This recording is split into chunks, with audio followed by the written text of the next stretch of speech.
हरे कृष्णा। नमो भगवते तस्मै यस्य प्रियतमातिथिः एकादशी द्वादशी च सर्वाभीष्टप्रदानृणाम्।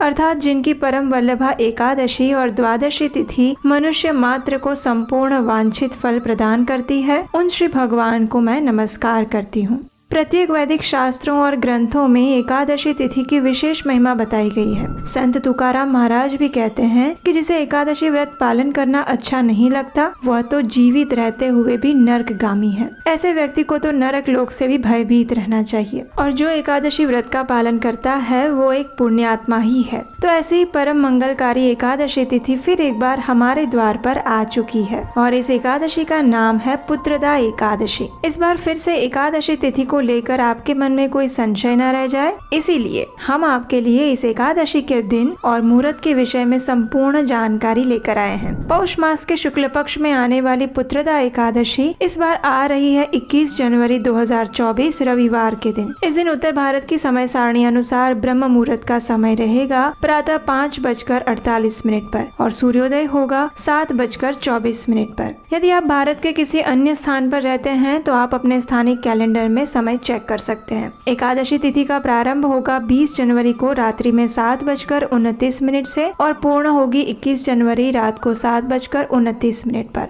इस प्रकार ये संपूर्ण विद्या एकादशी है और सूर्योदय से हम उसका पालन करते हैं, इसीलिए एकादशी व्रत का पालन हम करेंगे 21 जनवरी 2024 रविवार के दिन। अगले दिन द्वादशी पर इस व्रत का पारण करने का समय रहेगा प्रातः 7:24 से लेकर 10:53 के बीच में। पारण के समय आप भगवान के लिए सात्विक अन्न भोग बनाइए, उसमें तुलसी पत्र रखकर भगवान को अर्पित करें और फिर किसी सुयोग्य ब्राह्मण या वैष्णव को उसे प्रसाद रूप में दे। उसके बाद उन्हें अपनी यथाशक्ति अनुसार कुछ दान दे और फिर स्वयं भगवान को प्रार्थना करते हुए इस व्रत का पारण करें। इस पुत्रदा एकादशी के विषय में कहा गया है कि जो भी व्यक्ति श्रद्धा और नियम पूर्वक इस एकादशी का पालन करता है उसकी समस्त इच्छाएं पूर्ण होती है और विशेषकर निसंतान दंपतियों के लिए तो ये एकादशी वरदान के समान है। इसके फल से उन्हें एक सुयोग्य और स्वस्थ संतान की प्राप्ति होती है। तो अब प्रतीक्षा किस बात की, तैयार हो जाइए इस आने वाली पुत्रदा एकादशी का पूर्ण प्रेम और श्रद्धा से पालन करने के लिए। इस एकादशी की संपूर्ण कथा और व्रत विधि सुनने के लिए आपके अपने चैनल को सब्सक्राइब करें।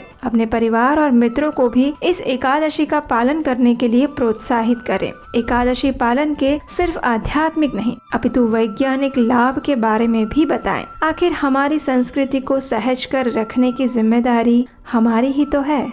हरे कृष्णा।